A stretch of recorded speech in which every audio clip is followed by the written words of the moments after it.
Hey, what's up, ladies and gentlemen? How you doing? It is me, Lasty here. Welcome today to a brand new episode of the FIFA 23 Ultimate Team Road to Glory episode. If my math is correct, is it episode number 119? Welcome to Sunday. Welcome.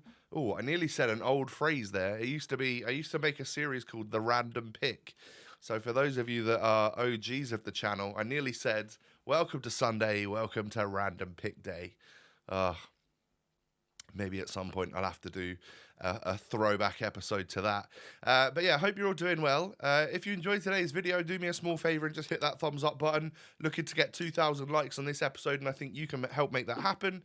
And of course, subscribe to my channel if you're new around here.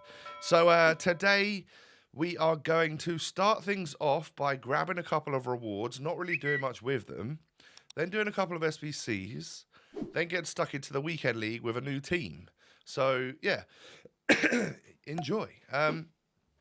Essentially here, a couple more of the consumables I've been selling. I am so poor that I am just selling all of my consumables. And I got the Division 4 8 wins reward this week, didn't I? So I ended up choosing the untradables because it gives me 4 more packs towards Team of the Year, which I am now officially saving. So goodness knows what the content's going to be for the next few days, because if I'm not doing SBCs because I've got nothing in the club, because I've not opened any packs to get any players, I have no idea what we're going to do. I guess it might be a fair bit of gameplay and then earning ourselves packs for Team of the Year. So that could be quite fun as well. But what I did have in my club was literally just enough to complete the new, well, they're not really, are they a dynamic duo? It's really the Tavernier SBC, but for one of the segments, one of the 2 segments, you get a Ryan Kent. So it's the Ryan Kent and Tavernier Centurions SBC. That duo, it's essentially a dynamic duo, I guess. Both Englishmen, both play for Rangers. I opened the reward pack from the most expensive part of the SBC, or the only pack you get from the Tavernier SBC, because the other one is Kent, because I literally had too many high rated players in for an 82 rated squad, so I needed to open a pack to get some slightly lower rated players so that I wasn't completely wasting it. But yeah, I have about 4, 5, 6 golds left in my club now. Can't do anything with anything, just gotta hope that we get something good from the packs when we store them up, so we can rebuild the club with some good fodder. So welcome to the club, Tavernier. Oh, is it James Tavernier, I believe? 87 overall rated, a member of Club 80, right back who, well, to be fair, could play in midfield, could play right wing if you needed him to. And then, of course, Kent is a left wing, left mid player with loads and loads of pace, loads of agility and balance, but probably a worse card than we've seen him have in the last few years. I mean, these two normally get some sort of special cards together on every single FIFA. It's not exactly a mystery, and it wasn't a huge surprise to see that get released. Excuse me. So say hello to the new starting 11. For now, I thought I would just chop and change things up a little bit, because I was sick of having Eric Bailly at the back with Maldini at left back. Wanted to get Maldini back with Cordoba, and I figured, hey, we'll bring Gosens back in. I'm sure he'll do an okay job.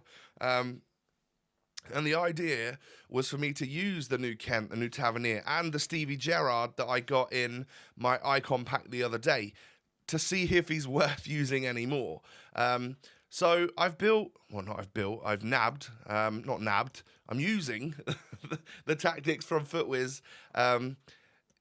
If you just literally write FootWiz into YouTube and go on their channel, it's like the latest tactics video on 4-3-2-1 from one of their pros, and apparently it's decent. So I've gone down the route of using those, or at least applying them to a couple of my sets of formations, and then I've got my backup, which is my 4-2-2, which, as you know, is my bread and butter.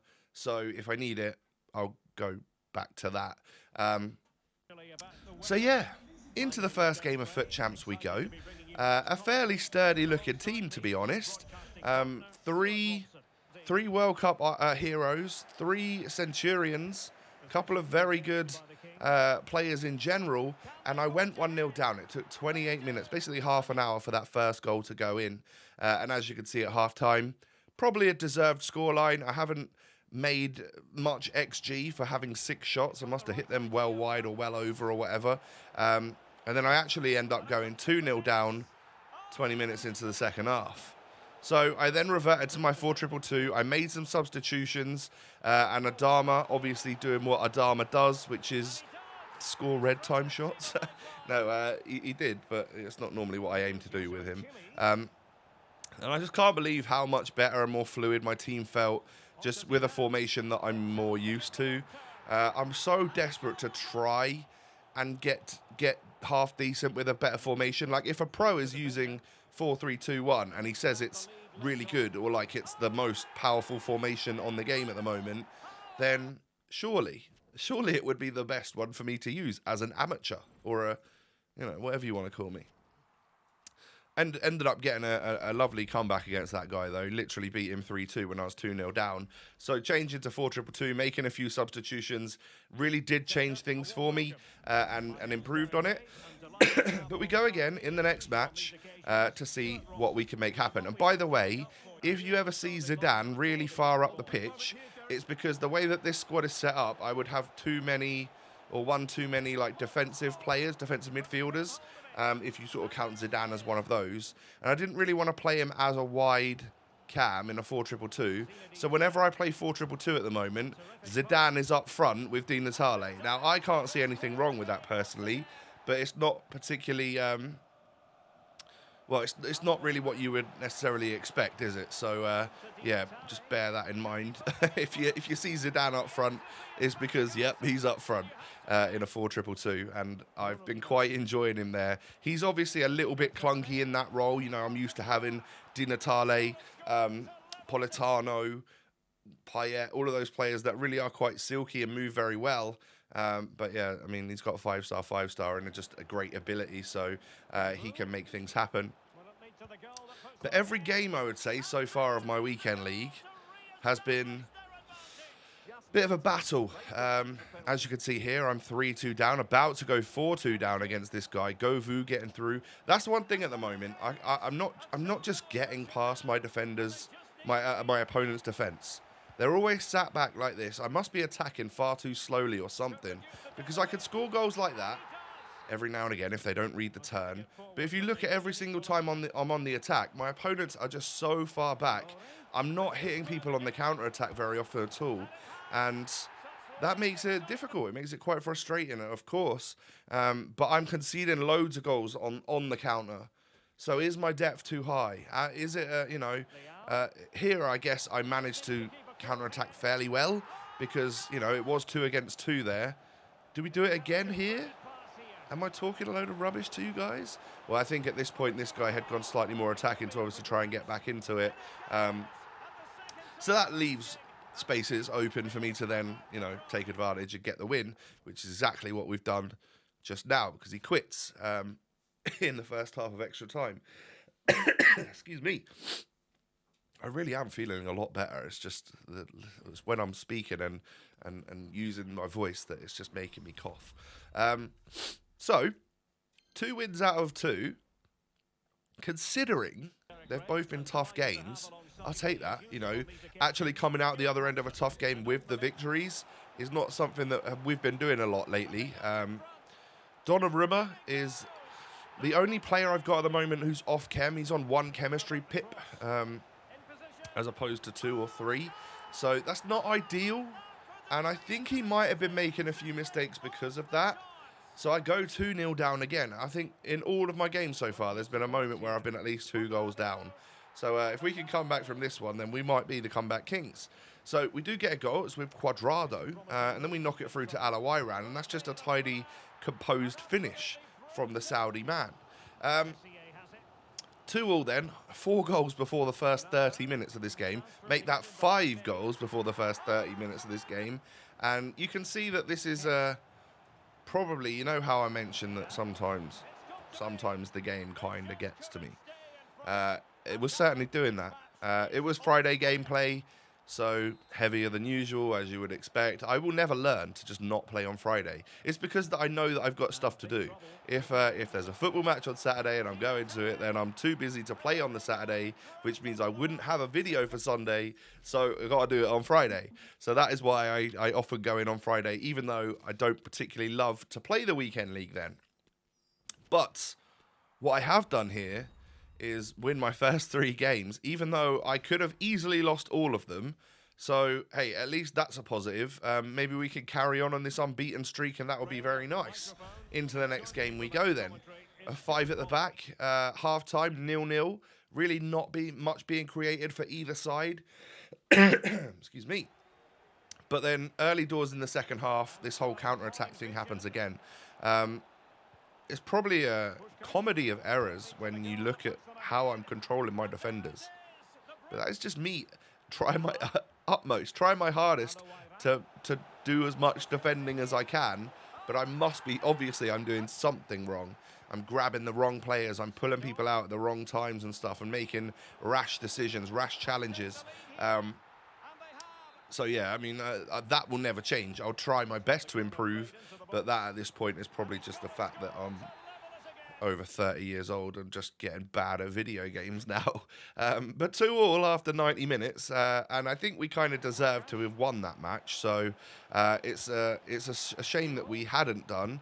And then into extra time, he just took advantage. Harry Kuehl, Correa, I believe it was, both of them scoring, getting on the score sheet, whether or not, I think they're both super subs, right? I think they were. But I'm 4-2 down. Once again, I'm 2 goals down. If I could come back from this one, it'll be brilliant. Is that going to happen? Well, as you can see, we're on the attack. Payet runs into the box, knocks it into Adama. Adama scores. And then we get an... Oh, wait, no, he's going down the other end. This isn't in the script. Oh, dear. Yeah, no, we finally lose. Yeah, at that point he starts hitting the griddy on me, and I guess that is just what you got to do at that point, isn't it? If you've had a really scrappy, difficult game between 2 closely ranked opponents, and you manage to get the edge in extra time, the griddy is just going to be done, isn't it? It just is. Yeah, really even game. Maybe you could say he deserved it in the end. But 6-3, it's an odd scoreline for what was such a close match. So we lose a game.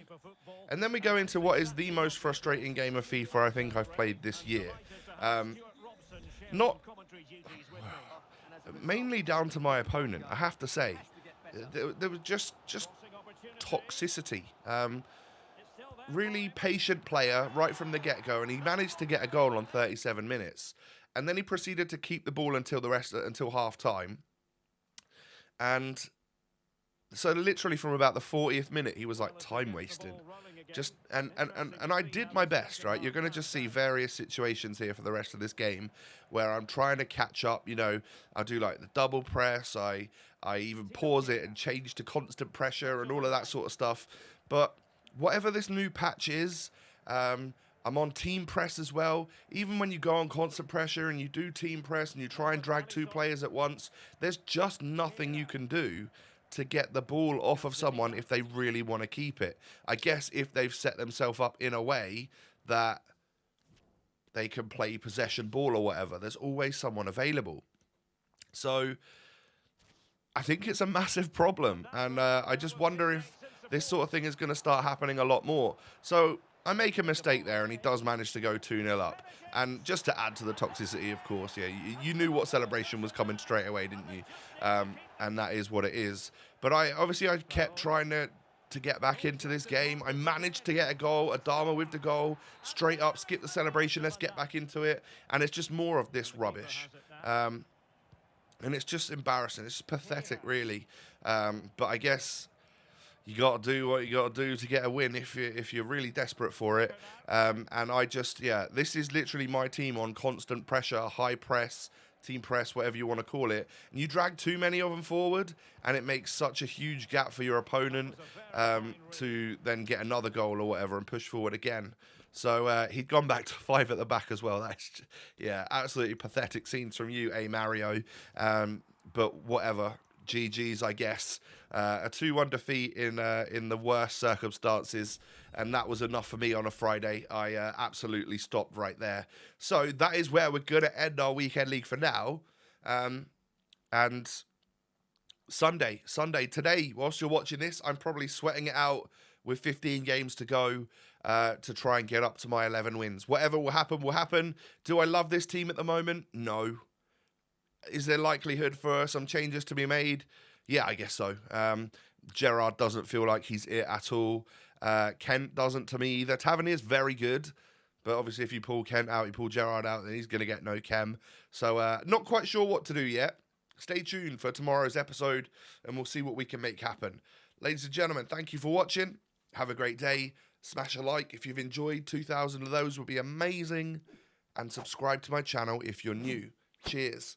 Follow me on social media. I've been posting a little bit on Instagram, TikTok, all of that stuff. So, yeah, follow me down there. And have a great day. Take it easy. I'll be back again tomorrow. I'll see you then. Peace.